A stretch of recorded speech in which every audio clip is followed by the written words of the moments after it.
betul ya? Tanggal berapa sekarang?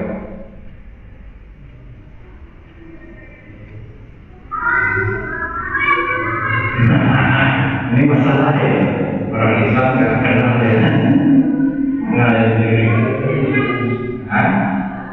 Sekarang masuk tanggal, masuk baru masuk. Karena perhitungan hijriah itu kalau kemarin-kemarin 2 hari yang lalu kita kelihatannya enak tuh. Kalau Bapak melihat keluar itu bulan ya, itu sudah bisa dipastikan. Kalau dalam hijriah itu sudah bisa dipastikan itu pasti pertengahan bulan. Itu pasti pertengahan bulan. Kalau tidak terhalang oleh Allah, pasti pertengahan bulan itu akan terang dalam terangnya bulan. Nah, itu yang menunjukkan bahwa ada sunnah di dalam Islam untuk melaksanakan saum ayyamul bid, saum pertengahan bulan ya, 13, 14, 15. Dan hari ini kita sudah memasuki pertengahan bulannya ya, di bulan Rabiul Awal. Bulan Rabiul Awal ini seringkali disebut sebagai bulan kecintaan kepada Nabi karena di dalamnya ada momentum kelahiran Nabi Muhammad. Karena dianggap sebagai bulan kecintaan, ya masyarakat kita dalam tradisi budayanya, banyak menyambutnya, banyak mengaitkannya dengan maulid atau muludan. Muludan itu bahasa lembut, ya, maulid yang menisbahkan kepada hari, ya, hari lahirnya Nabi Muhammad SAW.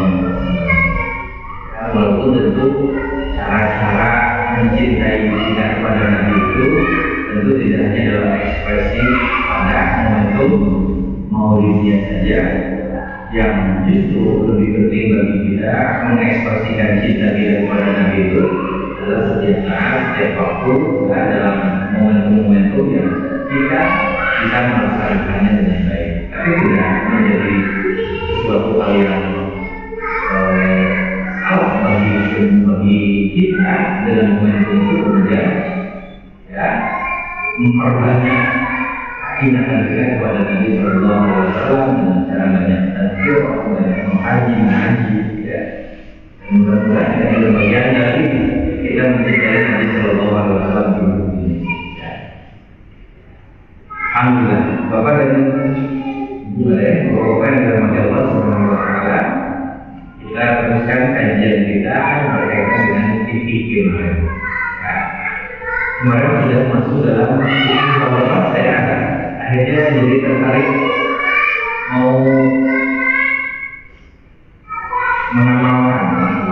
memanfaatkan amal jariah yang buat Pak Agus. Kita belajar dari Pak Agus sebelum Marom. Dia sebelum ini kalau mau dibaca, saya bagusnya dibaca, ya. Maka dibaca di sini, saya Pak Agus hasilnya ke saya, biar semuanya dapat pahalanya dan dapat. Kemarin kita menyesal ya. Kemarin kita ingin menyesal, sekarang saya baca dari kitab ini. Baik, kemarin kita masuk di dalam bab bejana ya. Bab bejana kemarin itu baru sampai apa Pak kemarin itu? Kasus apa kemarin? Air ya, air yang bulan air ya, 2 bulan. Jadi kalau air dalam bulan air 2 bulan itu tentunya tidak terkena najis, ya, tidak terkena najis 2 bulan itu.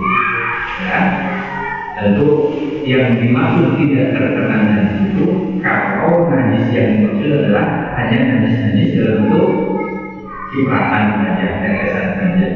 Jadi air yang dalam bentuk wadah 20 kemarin berapa berapa liter kemarin?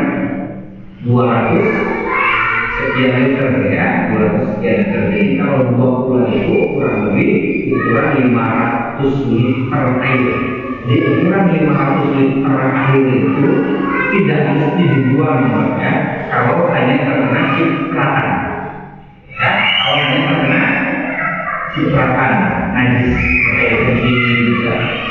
Tapi itu kalau jumlah najisnya lebih banyak, bukan hanya cipratan ya, memang lebih baiknya dibuang. Karena bagaimanapun itu untuk bertoharoh kita. Baik, kita sekarang masuk ke dalam satu hadis yang masih kaitannya dalam bab toharoh air, kan? Dalam bab toharoh air. Nah, hadis dalam Bulughul Maram ini memberikan satu gambaran tentang kisah kita, ya.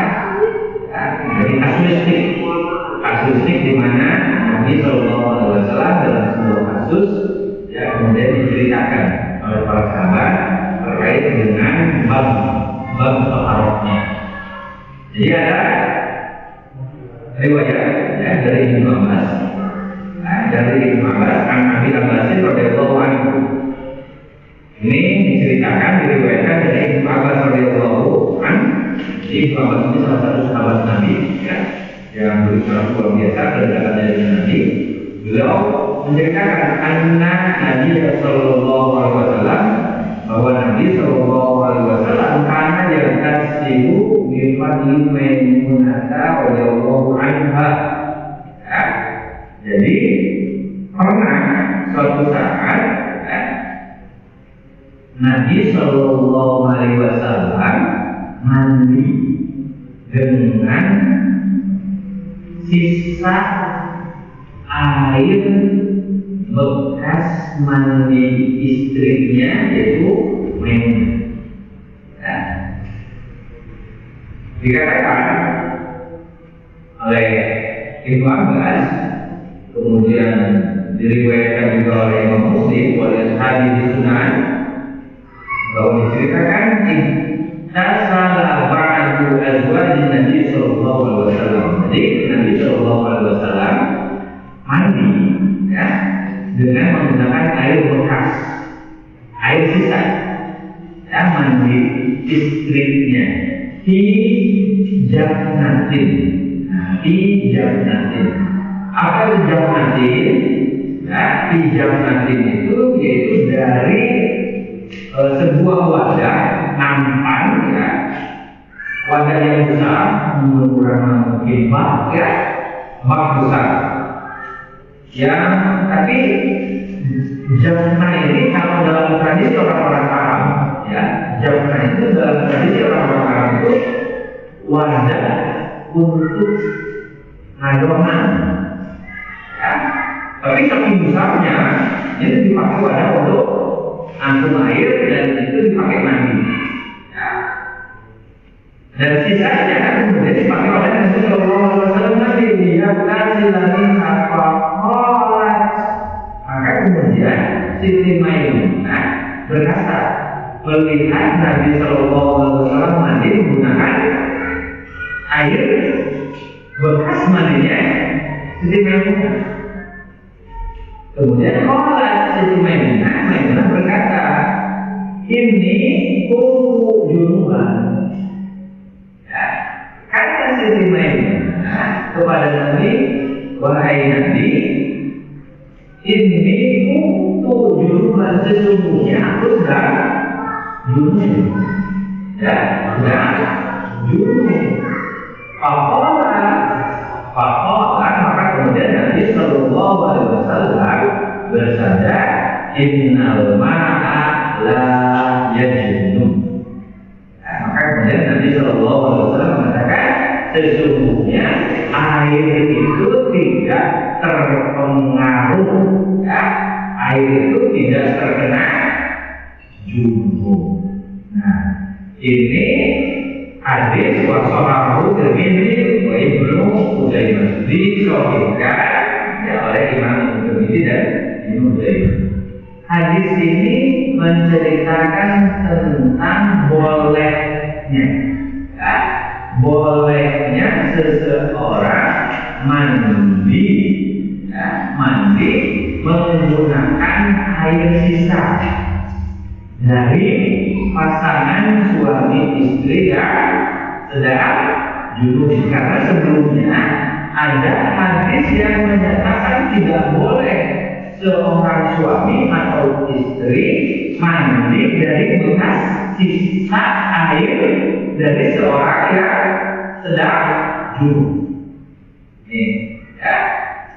Maksud pelarangan dari hadis yang kemarin yang tidak boleh seseorang mandi dengan sisa air bekas junub itu adalah kemarin makkah. Jadi mandi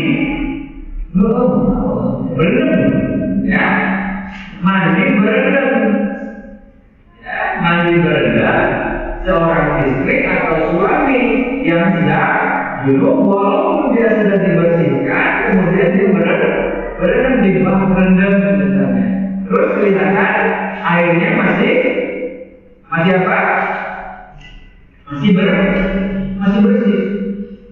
Kurang lebih ada nama baru, ya. Kalau dibuat kembali, beberapa itu satu pulau yang berusaha, atau 2 bulan yang berusaha banyak, gitu kan? 2 bulan yang berusaha banyak. Ini anak-anak makan minumnya diamankan dulu, dikasih tahu di belakang supaya tidak terlalu ini. Jadi yang tidak boleh itu bekas apa? Berendamannya, ya, terus dipakai mandi. Tapi yang dimaksud sisa itu adalah sisa hasil apa? Kayu diciduk, ya, nah itu kan apa? Ya, jadi misalnya istri kita mandi menggunakan ada sisanya, ya. Kenapa dibersihkan kita dimakan? Karena ini nanti juga menggunakan sisa air dari bekas mandinya Maimunah yang sedang junub. Siti Maimunah yang sedang junub. Ini menunjukkan bahwa tidak ada larangan seseorang menggunakan air untuk toharoh sisa, ya, dari bekas mandinya. Yang dilarang itu adalah, yang tidak boleh itu sisa air bekas rendamannya. Nah, ini sudah jelas, ya. Jadi boleh menggunakan air sisa bekas mandi orang yang dulu, baik itu adalah istri kita maupun istri kita bekas kita. Kemudian hadis lain masuk ke dalam hadis yang lain. Nah, ini tentang cara membersihkan bejana atau wawadahan, ya, ketika terkena najis. Ini bapak-bapak yang mungkin pasti sering mendengar kasusnya, tapi walau apakah hadisnya baru kali ini akan mendengar atau pernah mendengar, ya. Jadi ada hadis begini, An Abi Hurairah radhiyallahu anhu.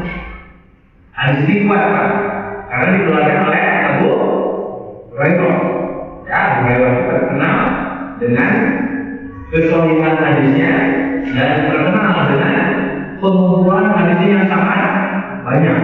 Ya, Abu Hurairah. Abu Hurairah itu siapa? Nama lainnya Bapak Kucing. Bapak Kucing. Kenapa itu Bapak Kucing? Ini banyak persepsi yang banyak masyarakat kita salah, ya, tentang Abu Hurairah yang ternyata selalu digambarkan bahwa Abu Hurairah itu penyuka kucing, ya, penyuka kucing, sehingga disebut-sebutkan kemudian yang namanya kucing itu seolah-olah menjadi binatang kesukaan Nabi Shallallahu Alaihi Wasallam. Sampai-sampai kemudian ada yang menunjukkan kalau memelihara kucing di rumahnya itu menjadi bagian dari sunnah. Nah, ini ada aturannya juga ya, bahwa Abu Hurairah itu disebut Abah Hurairah kucing itu karena memang mempunyai sifat seperti kucing itu. Jadi nisbatnya itu kepada sifat. Ya, apa sifatnya? Sifat Abu Hurairah yang tidak bisa lepas dari Rasulullah Muhammad SAW, seperti halnya kucing, seperti halnya kucing menunjukkan tuannya, kewajibannya. Ya, jadi disebut Abu Hurairah itu ada penisbatan sifat, bukan Abu Hurairah memelihara kucing banyak di rumahnya, mau beternak gitu bukan? Ya, karena tidak ada bukunya meriwayatkan tentang banyaknya kucing Abu Hurairah di rumahnya kan?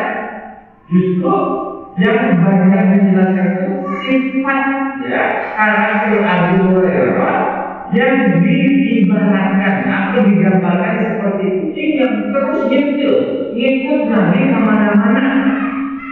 Jadi wajar kalau kemudian Abu Hurairah itu salah satu sahabat yang paling banyak memiliki hafalan hadis, sangat banyak karena ngintil tadi kemana-mana, ya kemana-mana. Nabi berangkat, Nabi pergi, Nabi bercerita, langsung didengarkan oleh Abu Hurairah.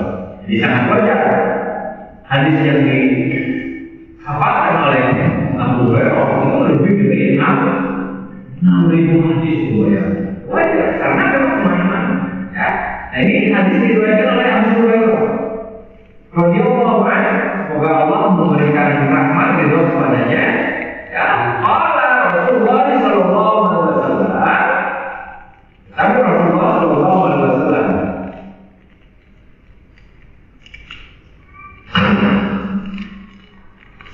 "Qawlu inna fi ahadikum idza walagha fihi al-qalbu ayyam silahu sab'a marratin awlahunna bit-turab."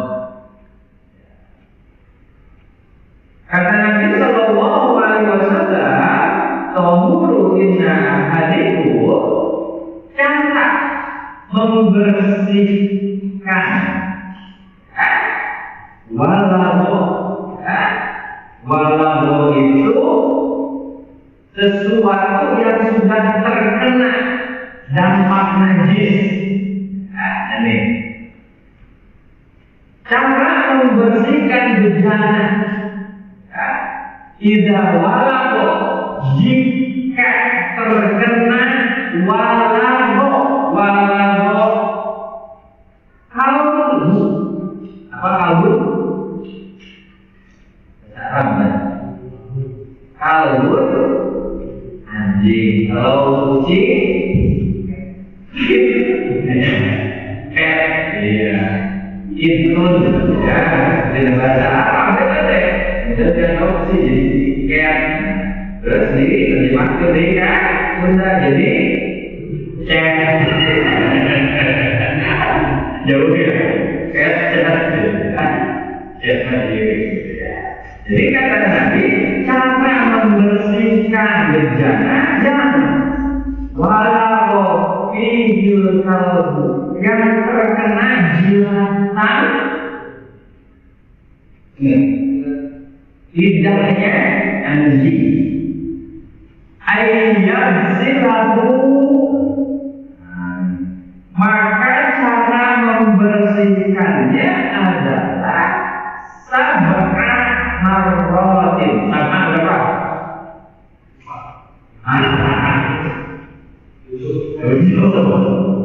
Kalau 5 kalau 4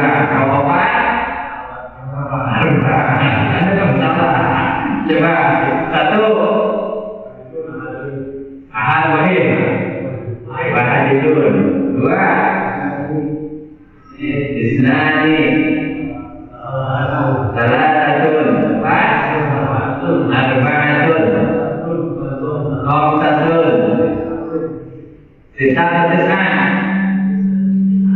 tis'atun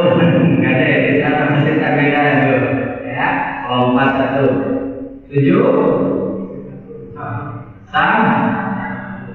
sab'atu 8 tamaniyatun 9 tis'atun 10 akrun samaan asyaratun. Ini harus belajar bahasa Arab dasar ini, ya, harus belajar bahasa Arab dasar ini. Bahasa Arab itu ternyata bahasanya penghuni surga. Bapak kalau bisa bahasa Arab, tertahan nanti di emperan rumah. Atau nanti bapak di surga nggak bisa ngomong, kemana? Bahasa Sunda apa ya? Mulai lanjut lagi gitu. Nah ini karena Nabi bahasa Arab itu bahasanya mulai surga. Belum aja, belum aja. Ini nanti dijelaskan. Kayaknya Ustaz Taufik itu punya waktu insya Allah, ya Ustaz Taufik, dan dia punya kemampuan di dalam bahasa Arab, ya insya Allah dia punya waktu, dia keluarkan saja belajar bahasa Arab dasar itu. Ya, kalau sama saya, ayo, cuma kalau saya khawatir, akhirnya kamu kita sendiri bulan depan malah bisa, gitu kan? Malah bisa kalau sama Ustaz Taufik, paling tidak seminggu 2 kali aja. Seminggu 2 kali pada maghrib, pada subuh.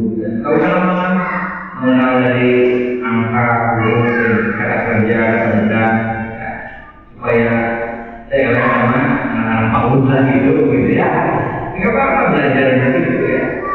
Allah belajar. Menarik supaya nanti kedepannya selain belajar sama bapak yang belajar pasif kan, ya, kita enak belajar di atas pasif, yaitu tarjim, ya, penerjemahan, cara menerjemahkan Al-Quran kata per kata enak kalau sudah punya dasar-dasarnya. Dibuatkan saja soalnya jadi nanti program-program kegiatan masjid itu untuk belajar itu menarik dan hidup kegiatan masjid. Ya.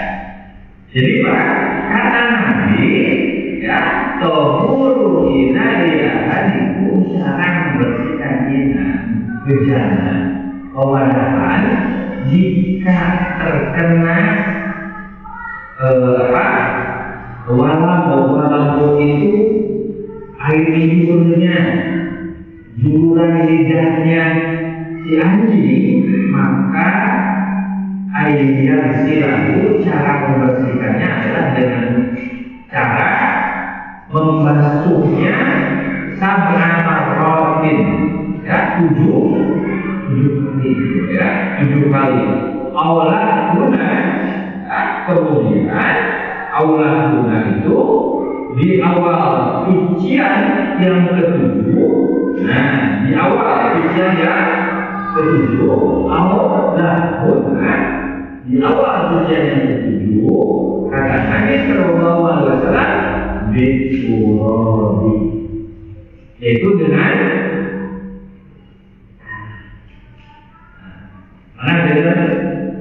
hadis ini ya, mungkin Bapak pernah mendengarnya kalau najis kudu dicuci 7 kali dari tanah, mungkin pernah dengar gitu ya. Hadis ini, ya, hadis ini. Kami, ya, asal jauh. Nah ini mungkin besar ke hadis ini dikeluarkan dibacakan oleh Imam Bukhari dan Muslim. Ya, walaupun memang ini dalam catatannya ada sebagian perawi, ya, ada sebagian perawi yang diragukan, tapi catatannya lebih kuat karena banyak riwayat mencantumkan kalimat ini atau di sini dari Abu Hurairah yang dikeluarkan oleh Imam Bukhari dan Muslim. Ya. Jadi Bapak dan Ibu, Bapak yang dirahmati Allah Subhanahu wa taala, ini ya, menjadi penjelasan bagi kita Di dalam beberapa hadis saya membaca dan mendapatkan perdebatan yang cukup esensi terkait dengan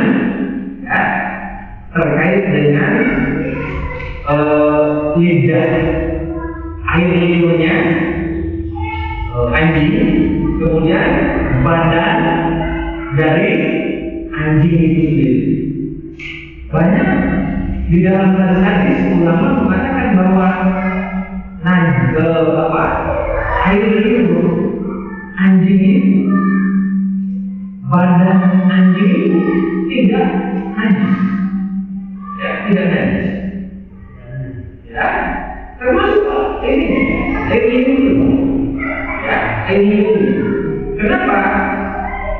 Karena memang tidak dinyatakan secara spesifik tentang kenajisan. Tetapi sebagian ulama mengatakan tentang kenajisannya dari anjing pada akhirnya secara keseluruhan karena adanya terdapat penyakit yang membahayakan bagi manusia. Apa? Pertimbangannya adalah pertimbangan kesehatan. Kotoran anjing,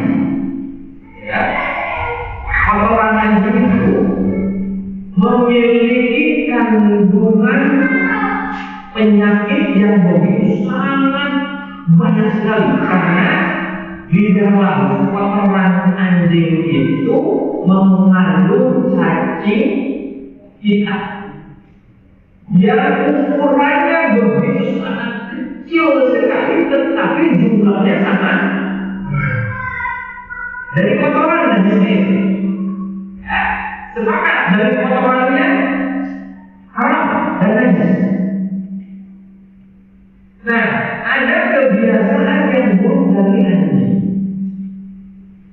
Kebiasaan buruk dari anjing itu adalah ketika dia sudah buang kotoran, dia membersihkan buburnya, pantatnya, kotorannya itu dengan gigi. Beberapa cekokan tadi petakan. Jorok anjing. Jorok anjing. Nah, dari jilatan-jilatan bekas kotorannya oleh lidahnya itulah yang kemudian terbawa masuk ke dalam mulutnya, termasuk salah satu di antara kebiasaan anjing itu dalam mengganggu, itu sama lidahnya. Sehingga najisnya kotoran yang memang sudah sepakat semua kotoran, jangankan anjing, kotoran manusia pun anjing itu menjadi akhirnya menjalar kemana-mana, termasuk cacing pitanya. Cacing pitanya dalam kajian-kajian ilmiah kedokteran itu dia berkumpul dalam area air liur di mulutnya, kemudian dia berkembang biak di kulitnya, di kulitnya. Sehingga kenajisan anjing itu pada akhirnya bersepakat, bukan pada dagingnya, tapi pada kulit yang menempel di dalamnya. Terdapat banyak cacing kita. Walaupun itu memang sebagian para ulama menetapkan bahwa bukan anjing mata haram. Namun kita harus memahami dalam konteks kaidah fikih memang sangat dimungkinkan ada perbedaan hukumnya. Tetapi memang secara keseluruhan bahwa air liurnya itu najis ketika terkena bencana-bencana, pakaian-pakaian apapun yang nanti menyebabkan najis ketika dibawa untuk sholat, itu memang sepakat. Tetapi penajisan terhadap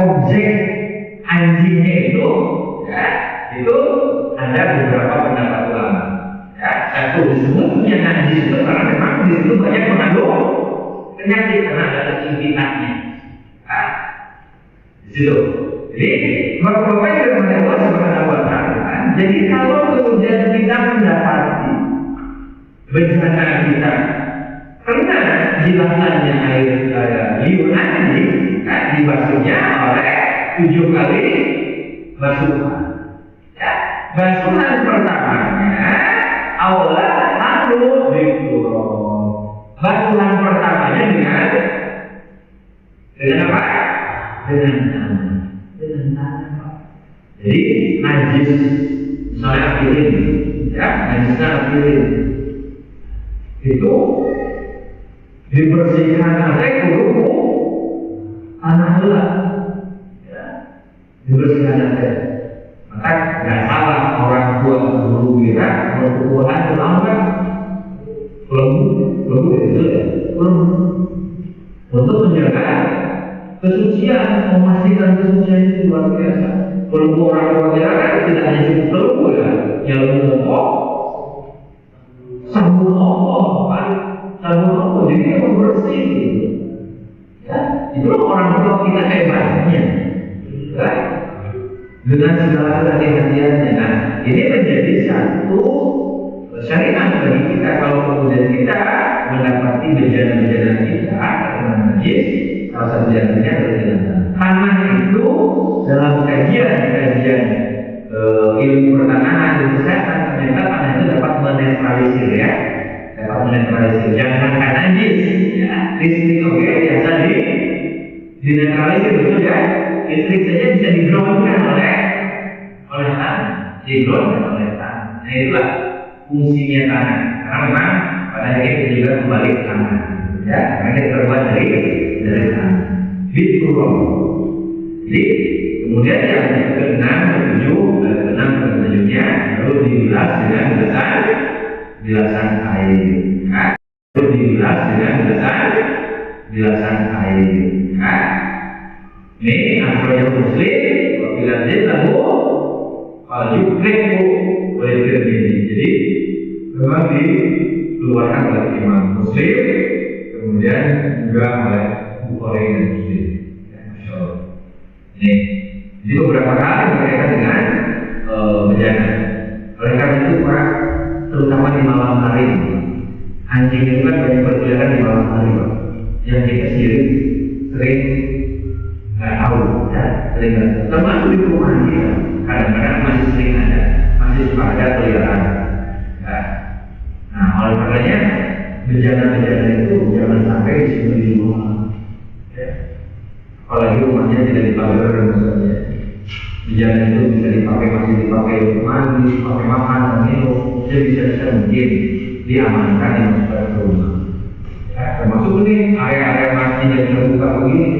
Ya, tempat wudhu itu memang kalau bisa tersimpan di atas seperti pengvelan kali ya, pengvelan ya, sebisa-bisa mungkin sebenarnya di atas. Jangan sampai nanti ada rogi masuk ke tempat wudhu di WC sana dia cari minum ternyata menjelaskan ember untuk koper dan lain sebagainya. Ya, ini menjadi sangat rawan bagi kita. Makanya menjaga kebersihan lingkungan itu menjadi penting, ya, karena tentu anjing itu akan datang ketika itu ada potensi makanannya, bekas-bekas akan bisa tulang-tulang yang tidak bersihkan. Ini menjadi sesuatu yang harus kita perhatikan dan sampai mengundang binatang-binatang datang ya, dan kemudian merusak. Termasuk juga salah satunya tikus ya. Tikus kan tidak sampai pada kelarangan seperti halnya anjing, cuma tikus rusak gitu kan dan jijik gitu kan. Dalam segi kesehatan juga berpotensi menebarkan virus-virus pes ya, tipes dan sebagainya. Ini jadi berkaitan itu dengan anjing. Bagaimana dengan kucing? Orang pelihara ada hadisnya. Hadisnya an Abi Qatadah. Ini dari Abi Qatadah. Anna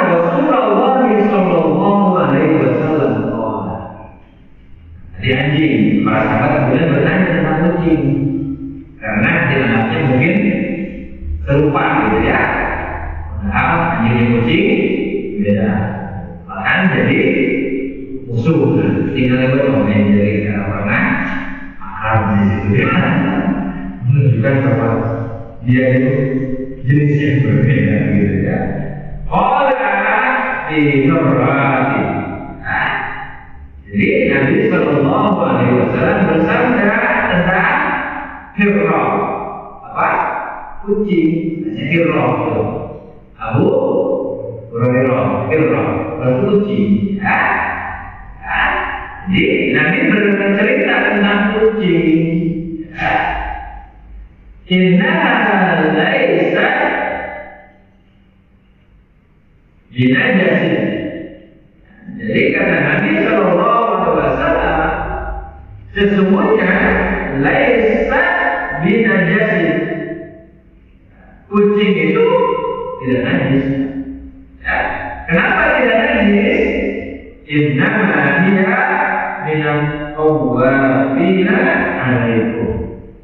Karena Nabi Sallallahu Alaihi Wasallam mengatakan dengan jelas tegas-tegasnya, karena kucing itu dia min tawwabina, ayat disakulina alaikum anjay tawwabin. Tawwab apa? Lilin. Ya, ini kalau bapak umroh tawaf itu berkeliling. Nah, ini menggunakan kalimatnya tawafin. Ya, karena kucing itu tawafin, dia ada di sekeliling kita, alaikum, sekeliling kalian. Ya, bayangkan kalau kemudian kucing itu masuk dalam kategori binatang yang najis misalnya. Makan juga sedikit hukumanmu ada 7 kali itu ya. Apalagi kita bisa melihara. Ini jadi penjelasan tentang kucing sudah jelas bahwa kucing ya dengan berbagai jenisnya tentunya jangan berkaitan dengan mau kucing orang. Nah, kucing ini ya pokoknya jenis kucing selama itu ada kucing tawabin ada itu nanti dia berada di kemandirian bersama itu bersama ya laisa binajis, dia tidak najis. Ya. Ini sekarang masuk ke dalam pembahasan najis yang lain ya, najis yang lain yang disebabkan oleh najisnya manusia ya. Jadi najisnya binatang, sekarang masuk ke dalam najisnya manusia.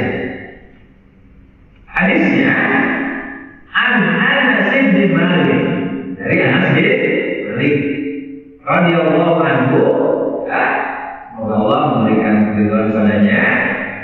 Qala ja'a Arabiyyun. Ini menarik kalau sudah bicara tentang orang-orang Badui, ya. Ja'a Arabiyyun, datang seorang Arab Badui.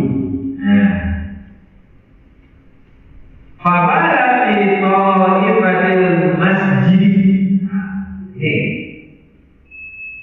Lalu ia kencing di salah satu sudut masjid. Ya, namun ayo orang ngompol di pojok kursi bayar dua. Begitu berikannya. Entah. Berarti memang jauh dari karakter Nabi. Jauh dari karakter Nabi. Langsung kamu orang itu langsung duduk di kata ya. Ya. Ini menarik. Nabi itu luar biasa, seorang yang begitu sangat santun, bahkan terhadap orang yang mengetahui tempat ibadah sekalipun. Ya. Mengetahui ibadah sekalipun. Fajadana Rabbun Nasa Fanahumun Nabi Sallallahu Alaihi Wasallam. Ya. Kemudian betul sifat manusianya ada salah seorang ya fazaja benas, ada salah seorang fanaha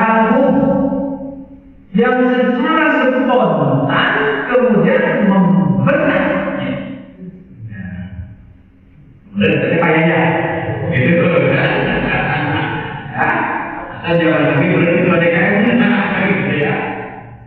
Ya.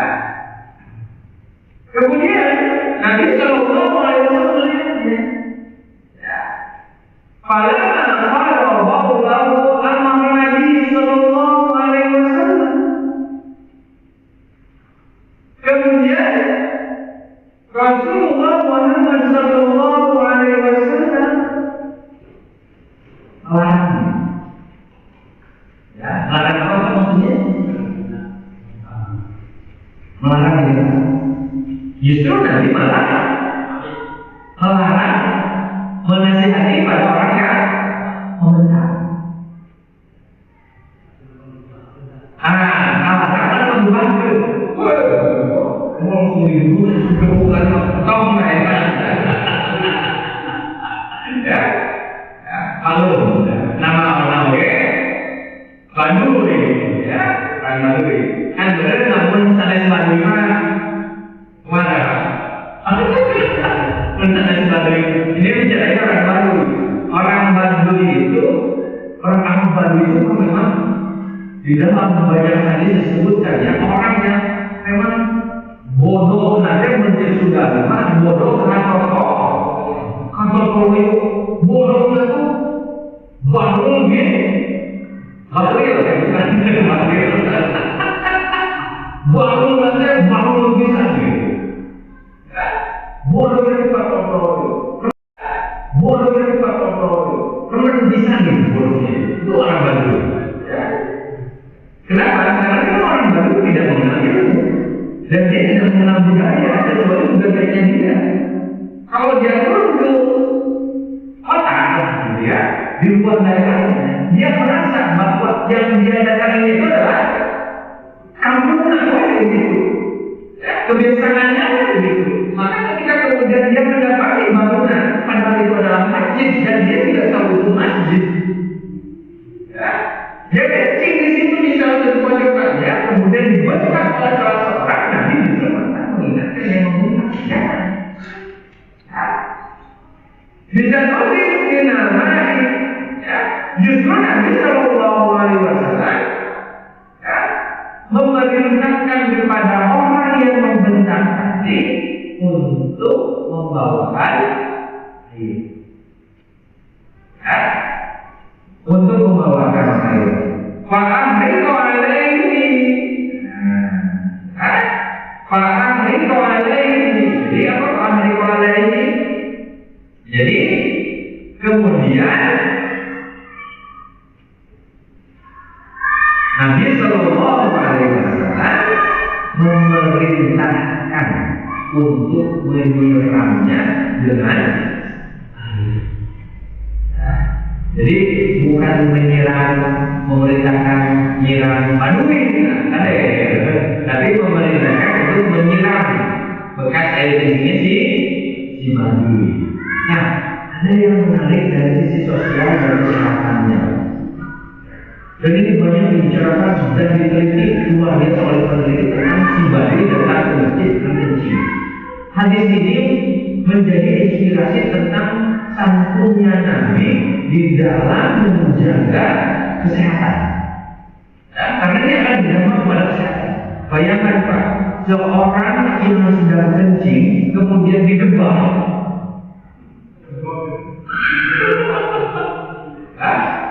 Rumah dan dia akan bersendak, ya, dan itu akan menyebabkan sakit. Sehingga dari sini cara dakwah Nabi Sallallahu Alaihi Wasallam itu sangat luar biasa, ya. Tidak menyakiti dan tidak memberikan efek sakit. Justru malah Nabi Sallallahu Alaihi Wasallam memaklumi pada kondisi begitu karena memang Nabi tahu yang datang itu adalah Badui. Memang kasusnya Badui supaya menjadi pelajaran bahwa berdampak kepada orang yang tidak berilmu itu harus sesuai dengan levelnya. Jadi kita tidak bisa mengatakan haram kepada orang yang memang masih terbiasa minum over misalnya. Ya, nggak bisa. Kenapa nggak bisa? Karena menjadi kebiasaannya. Sekalipun saya yakin dia seorang peminum khamr itu pasti tahu hukum khamr itu halal. Ada etika-etika dakwah, cara-cara mendekati orang-orang yang seperti itu dengan cara bil mau'izatil hasanah, dengan cara-cara yang baik. Ada orang masuk judi langsung dikuburan, kira-kira kemana? Pak, mau ayat? Mending orang wani. Inilah kalimat Nabi Sallallahu Alaihi Wasallam dengan mendatangkan Badui ke masjid Nabi, kemudian Nabi memberikan pembelajaran itu. Ini menjadi pembelajaran bagi kita bahwa berdakwah harus sesuai dengan makomnya. Untuk ngomong tentang riba pada orang-orang yang masih bergelut riba, sebelum kita memahami tentang riba itu apa, ya, makanya kemudian si Badui itu pada akhirnya apa? Amarah Nabi Sallallahu Alaihi Wasallam setelah dia selesai itu pada akhirnya apa? Amarah Nabi Sallallahu Alaihi Wasallam setelah dia selesai kencingnya, nah dia dipanggil sama Nabi, ya dipanggil sama Nabi. Si Badui yang dipanggil ke Nabi dengan betul-betul di luar nyanda cai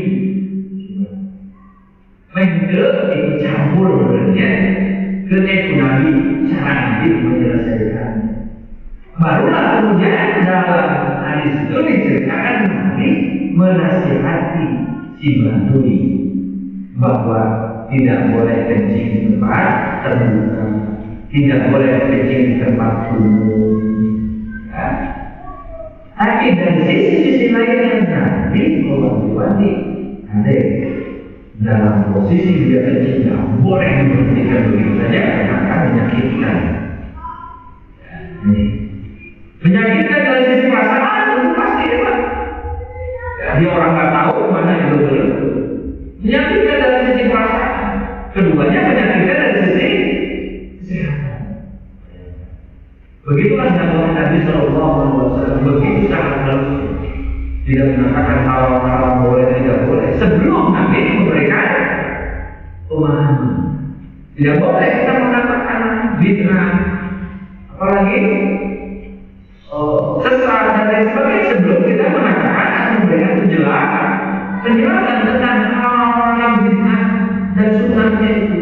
Diberikan penjelasan.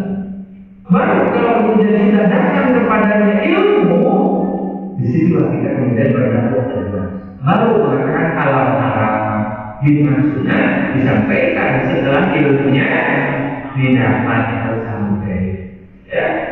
Kalau misalnya sampai mulai dulu gitu, bahaya kalau seperti ini.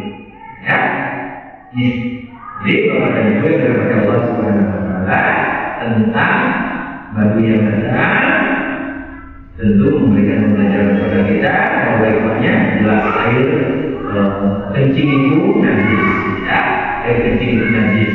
Tetapi najisnya air kencing masih bisa dibersihkan oleh air, oleh air. Jadi lebih baik membersihkan cai najis cai daripada jadi aseat, gitu kan? Daripada pasir. Sama seperti halnya kita juga begitu. Lebih baik kita sedikit mencari sesuatu yang ada sulit ya dalam pekerjaan, tetapi masalah gitu ya, daripada kemudian saklek mengatakan ini itu tidak boleh, kemudian menyinggung perasaan orang lain. Nah, dakwah itulah yang kemudian harus dikembangkan. Bil hikmah wal mau'izatil hasanah. Dakwah itu harus dengan hikmah. Dakwah itu harus dengan mau'izatil hasanah. Ya, kalau kemudian pada akhirnya ngeyel, ya, ngeyel nih, karena dia berilmu, karena dia merasa tahu. Ya, ada yang jangan buang wajah ilmu, jadi Iya, tetap kalimat aksan itu dipakai. Aksan itu apa, Mbak? Baik. Wajah itu debat, politik nggak sok berdebat dengan orang yang merasa pintar tadi. Berdebat silakan. Kalau memang dia merasa orangnya pintar dan kita lihat dia memang ada ilmunya. Ya. Yang tidak boleh itu kita berdebat dengan orang yang berdebat dengan orang bodoh. Jangan mau Pak. Kenapa? Bisa jadi kemauan bodoh. Dan makanya kita harus cerdas dengan siapa kita akan berdebat, dengan siapa kita akan ngobrol. Ya. Kalau kita berdebat dengan orang yang paham, yang dengan dia punya ilmu enak. Ya. Tapi kalau berdebat dengan orang yang sok pintar, sok tahu, ini akan repot. Ya. Lalu zaman masih pada firman bakal jadi debat usil ya, debat usil, mudah angus, ya mudah angus, menang wah, ya pasti gitu. Nah itu memang harus dihindarkan. Ya perbuatan banyak perbuatan tersebut harus dihindarkan. Ini saja barangkali yang harus disampaikan 3 hadis yang berkaitan dengan fikih kita hari ini. Satu kesimpulannya kita boleh menggunakan air bekas mandinya seorang yang junub untuk mandi, ya selama yang junub itu tidak berendam. Yang kedua, anjing dengan jiwanya dengan badannya jika terkena bejana atau barang-barang yang dipakai untuk kita makan dan ibadah, hindarkan. Jika terkena maka cuci sekali dan pertamanya menggunakan tangan. Dan yang ketiga, cara berdakwah kepada orang awam itu dengan cara yang baik. Disebutkan kasusnya oleh Nabi, seorang baru yang datang, Nabi memerintahkan untuk tidak melarai ya, ngambil dan menyarekan malah tidak, tapi najisnya tetap dibersih. Nah, demikian itu saja yang dapat disampaikan. Oh ya boleh. Utama dari pembangunan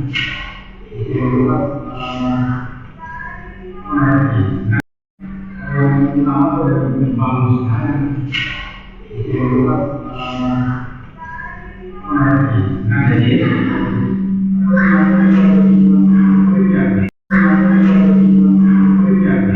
ya seperti yang saya sampaikan. Jadi pada akhirnya najisnya anjing itu berkumpul di liurnya, ya berkumpul di liurnya, ya di bangusnya, ya kemudian di lidahnya. Dan karena kebiasaan anjing mengganggu juga dengan lidahnya, pada akhirnya berjalan kemudian si cacing kita itu. Dan disebutkan dalam hadis juga ternyata cacing bintang yang ada di dalam tubuh anjing itu banyak karena cacing bintang kecil, ya, dan tidak bisa dimasak gitu, tidak mati dalam panas 100 derajat sekalipun. Itu kan betul-betul panasnya dan dia hidup. Dan cacing kita ini memang banyak sekali memberikan faktor penyakit yang luar biasa. Sampai kemudian cacing kita itu, saya baca dalam literatur, menyebabkan faktor otak.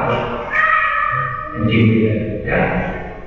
Makanya babi, pelarangannya itu bukan karena dagingnya, ya, tapi karena di dalam daging itu terdapat cacing yang tidak bisa mati sekalipun dimasak dengan suhu panas 100 derajat Celcius. Itu loh. Makanya di dalam Islam kan kalimatnya hadisnya tadi la doror wala diror. Jangan kau membuat diror yang membahayakan pada sesuatu, ya, yang kita gunakan dan kita makan. Sudah kejadiannya bakal mandor kalau kemudian makan dari anjing, maka mandor kalau makan dari babi. Sehingga dalam Islam untuk menjaganya udah sekalian di bagusnya dibacanya akhirnya dihuni. Jadi cukup ya, karena waktu kita sudah tiba. Mudah-mudahan ini menjadi manfaat bagi kita. Kita ikuti dengan jalan kepada majelis. Subhanallahumma wa bihamdika, asyhadu an la ilaha illa anta, astaghfiruka wa atubu ilaik. Wa akhiru da'wana alhamdulillahi rabbil alamin. Assalamualaikum warahmatullahi wabarakatuh.